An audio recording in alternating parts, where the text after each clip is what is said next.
পহেলা December থেকে 19শে ফেব্রুয়ারি পর্যন্ত সারা দেশব্যাপী তারুণ্যের উৎসব আয়োজিত হচ্ছে। বাংলাদেশের অধিকাংশ শিক্ষা প্রতিষ্ঠান, জেলা, উপজেলা, বিভাগীয় পর্যায়ে তারুণ্যের উৎসব আয়োজিত হচ্ছে।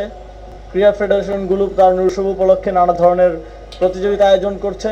তারই অংশ হিসেবে ঢাকা বিশ্ববিদ্যালয়ের তারুণ্যের উৎসব আয়োজিত হচ্ছে।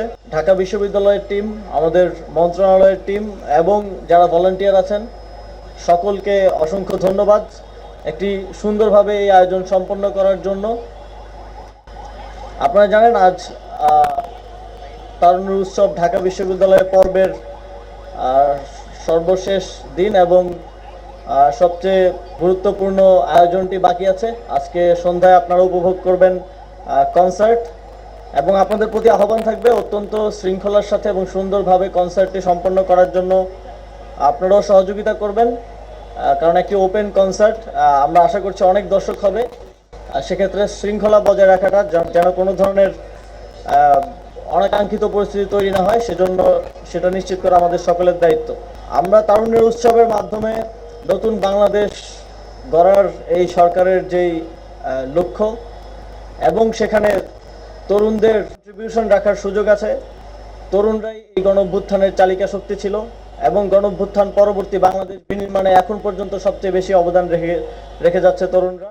আবার পুনরুত্থানের সকল ধরনের ষড়যন্ত্রকে নস্যাৎ করার জন্য তরুণরা এখনো সচেষ্ট আছে এবং এই তরুণরা সচেষ্ট থাকলেই বাংলাদেশ আর কখনো পথ হারাবে না বলে আমরা বিশ্বাস করি। সেই আয়নাঘর, যে আয়নাঘর নিয়ে আমরা নানা ধরনের রহস্য, নানা ধরনের কথা শুনতাম, সেটা সর্বশেষ আমরা নিজেরা ভিজিট করে সেখানকার বাস্তবতা দেখার সুযোগ পেয়েছি এবং বিশ্ববাসীকে দেখানোর সুযোগ পেয়েছি। আমিও 4 দিনের জন্য সেখানে ছিলাম, কিন্তু আমি জানতাম না যে আসলে আমি সেখানে ছিলাম কিনা, কারণ সেখানে শুধুমাত্র রুমের ভেতর ছাড়া আর কোথাও আমার চোখ খোলা হয়নি। পুরো বিশ্ববাসী আয়নাঘর দেখলো, তারপরেও ফ্যাসিবাদী শক্তি সেটা অস্বীকার করার মতো নির্লজ্জ অবস্থান নিচ্ছে।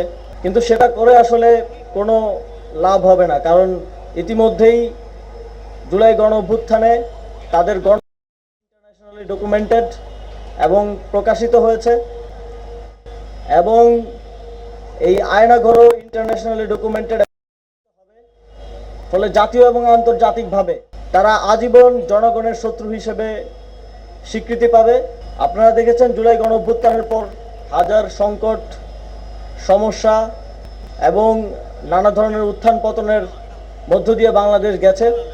তবে এই সময়ে বাংলাদেশের সঠিক পথে থাকা এবং আজকের অবস্থানে একটা গুরুত্বপূর্ণ ভূমিকা পালন করেছে। আমরা যেই নতুন বাংলাদেশ গড়ার স্বপ্ন দেখছি সেই স্বপ্ন বাস্তবায়ন সম্ভব।